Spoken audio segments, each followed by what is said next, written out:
Kahit hindi ka mayaman, tahimik lang ang buhay mo, okay na yun. Mas masarap po yung hindi ka mayaman, tahimik. Ang bahay mo, kubo lang. Tumutulo pag umuulan. Konting tiis, mga anak. Pag tag-ulan lang naman yan, sabi niya. Namamahay silang tahimik. Wala silang malaking bahay.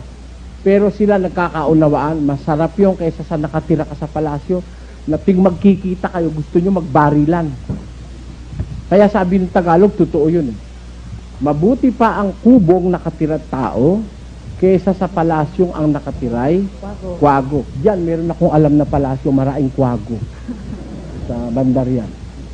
Kaya sabi ko nga, sa isang pamilya, pagka nanatili yung sinasabi ng Biblia, sabi, ang pagpapala ng Panginoon nasa tahanan ng matuwid.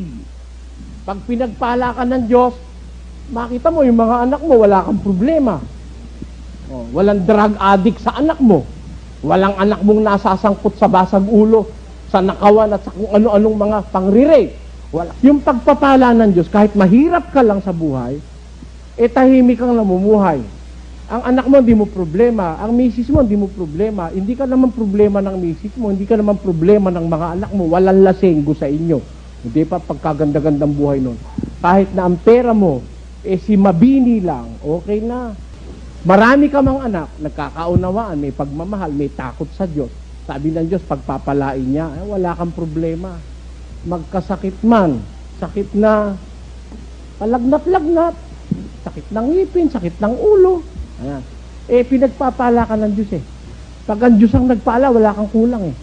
Maaaring kulang ka sa pera, kulang ka sa karangalan, wala kang pinag-aralan. Pero, ang kaluluwa mo may contentment. Meron kang kasiyahan. Yan ho ang halaga ng isang sambahayang natuto ng salita ng Diyos. Yung salita ng Diyos na sinusunod, parang bato na pinagtayuan ng isang matatag na bahay, na dumating man ang baha, umihip man ang hangin, hindi mababagsak. Walang makawawasak sa isang pamilya na ang kanilang pundasyon ay ang pagkakilala sa salita ng Diyos. Tandaan niyo po yun. Pag ang salita ng Diyos ang namamayani sa isang sambahayan, sino man ang manggiba, mga tsismoso ng baryo, mga tsismoso ng bayan, hindi ka kayang gibain yung pamilya na yan. Kasi nakatayo sila sa ibabaw ng bato. Yung bato, yun ang salita ng Diyos.